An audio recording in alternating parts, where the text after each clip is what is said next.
Jai Hind. Thank you, sir. Now may I please request the Honorable Raksha Mantri, Shri Rajnath Singh ji, the chief guest for the conclave, to address the august gathering. Chief of Defence Staff, General Bipin Rawat, Chief of Air Staff, Air Chief Marshal R.K. Bhadoria, Air Marshal Sandeep Singh, Air Marshal R.D. Mathur, Chief of Air Forces from our friendly countries, delegates and officers, ladies and gentlemen. It gives me great pleasure to address all of you on the opening day of this conclave. I would like to thank all the delegates for sparing their valuable time to be with us despite the constraints of the pandemic. I also thank those attending in virtual mode for taking out time from their busy schedules. The CAS conclave brings together senior dignitaries from Air Force around the world, and it is but befitting to have such a conclave as part of Aero India, which is primarily focused on air power and associated technologies. My compliments to the organizing staff of this mega event. Friends, this edition of Aero India is focused on showcasing our intent to make India one of the top countries in defense and aerospace industry. Government of India's recent approval for indigenous manufacture of 83 light combat aircraft Mark 1A by Hindustan Aeronautic Limited for Indian Force is affirmation of our faith in the capabilities of our indigenous defense industry. Atmanirbhar Bharat means self-reliant India has been the vision of our Honorable Prime Minister Mr. Narendra Modi. LCA has been successfully operationalized and inducted into Indian Air Force with state-of-the-art weaponry. The capabilities of this aircraft have been showcased to global military experts during the Britain and Langkawi air shows, and the superior performance of this aircraft has impressed aviation experts around the world. LCA Mark 1A will be indigenously designed, developed, and manufactured and would bolster the Make in India initiatives of the nation. With close to 500 indigenous design and production agencies being involved in the design and production of LCA technology and components, the present procurement would further strengthen the existing Indian aerospace ecosystem and provide it with the necessary impetus. Friends, our indigenous defense and aerospace industry has many success stories in form of platforms like LCA, ALH, means Advanced Light Helicopter, and AEW and C, means Airborne Early Warning and Control Aircraft, radars and missile systems, and a host of smart long-range weapons. Our own Defense Research and Development Organization tested 12 missile types of spanning the spectrum of ranges and proposed in a matter of 1.5 months. During the current edition of Aero India, I am hopeful that you would find time to visit various stalls displaying a range of Indian equipment which have been indigenously developed and manufactured. A strong aerospace manufacturing base is essential for India to achieve self-reliance as well as support needs of a rapidly expanding aviation sector within the country and in the neighborhood also.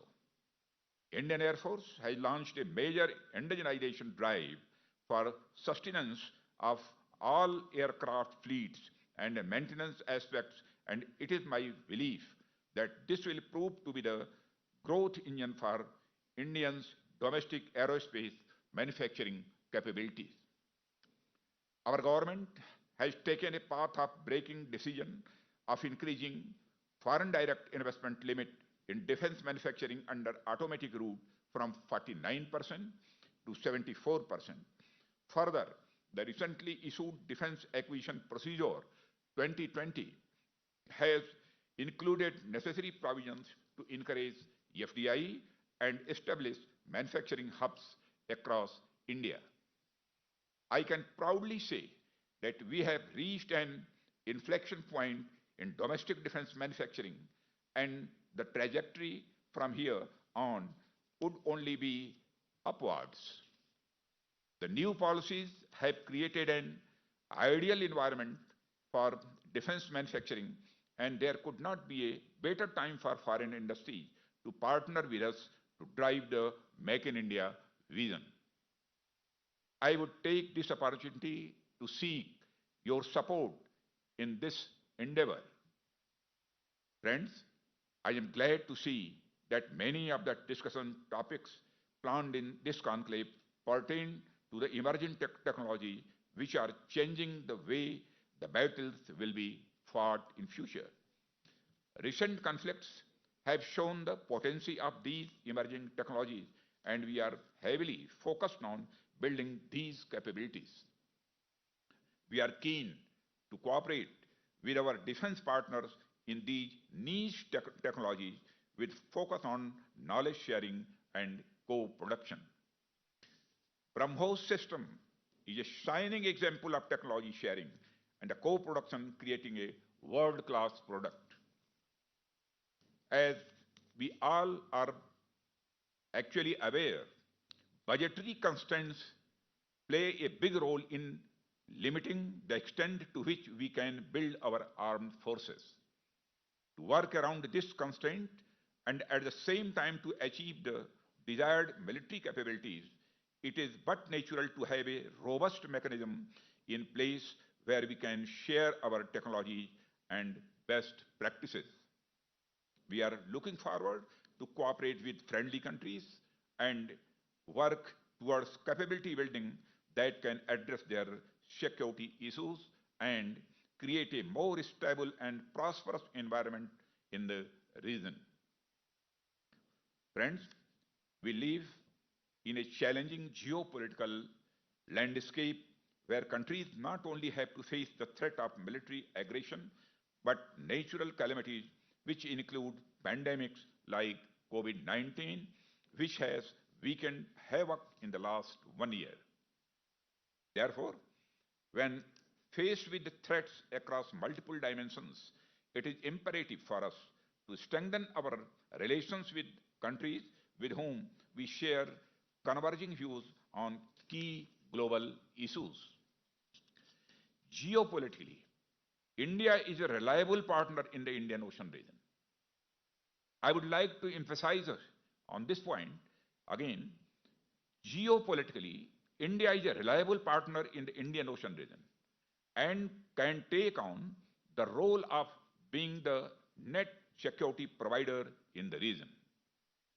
Air power has and would continue to play a critical role in maintaining regional stability and peace in the region. The freedom of maneuver provided by air and space capabilities enables us to exert influence in a sustainable and easily escalable manner. Indian Air Force is at the very forefront of offensive capability with its reach, speed, and precision.